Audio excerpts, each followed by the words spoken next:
আজই ডাউনলোড করুন আর এনজয় করুন আপনার পছন্দের শো। সরি স্যার, আমার ভুল হয়ে গেছে, আমায় ক্ষমা করে দিন স্যার। আমার বুঝতে ভুল হয়ে গেছে স্যার। আমি আমার পুরনো বন্ধুর সঙ্গে আপনাকে গুলিয়ে ফেলেছিলাম। অপর্ণা, তোমার সঙ্গে কিছু কথা আছে। তুমি এই স্যারকে বিপদের মধ্যে ফেলেছিলে কেন? তোমার জন্য প্রত্যেকবার এই স্যার আর্য স্যার আমার সঙ্গে যাননি কিঙ্কর স্যার। আমি জেনে শুনে ওনাকে এইসব বিপদের মধ্যে জড়াইও নি। তুমি বা অতরাতে বেরিয়েছিলে কেন? কি হয়েছে গো কিঙ্কর, তুমি আবার দাঁড়িয়ে পড়লে? ওর সাথে কি কথা বলছো? তুমি প্লিজ গিয়ে বলো যে আমরা সবাই চেক আউট করবো। হ্যাঁ সেটা বলছি, কিন্তু তুমি ওর সাথে। যেটা বলছি সেটা করো প্লিজ। অপর্ণা, তোমাকে কি আমার এক কথা দুবার রিপিট করতে হবে? এরকম একটা অজানা জায়গা, এত রাতে তুমি বেরিয়েছিলে, অনেক রকমের বিপদ হতে পারত।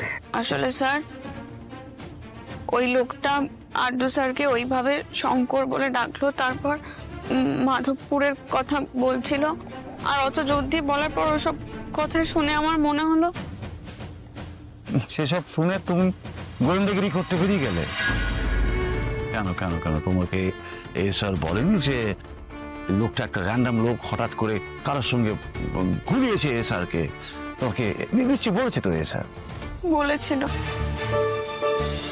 সত্যি আমি অবাক হয়ে যাই, একটা মানুষ যে তোমার জন্য এত করে এত ভাবে, তুমি তাকেই অবিশ্বাস করলে। না, একটা বাইরের লোক কি কি বললো না বললো, তার কথায় তোমার মনে সন্দেহ হলো। আমি সন্দেহ করিনি স্যার, সন্দেহ করিনি। আমি শুধু এটাকে সন্দেহই বলে অপর্ণা।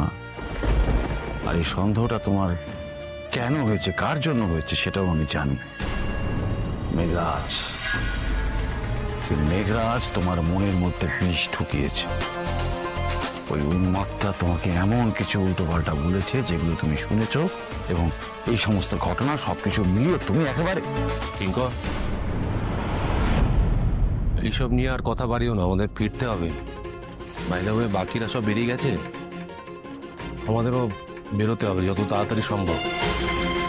যাও অপর্ণা, তুমিও তোমার জিনিসপত্র গুছিয়ে নাও।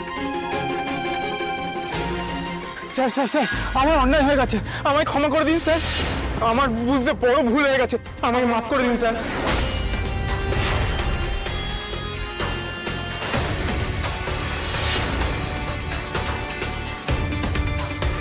সরি স্যার, আমার ভুল হয়ে গেছে, আমায় ক্ষমা করে দিন স্যার।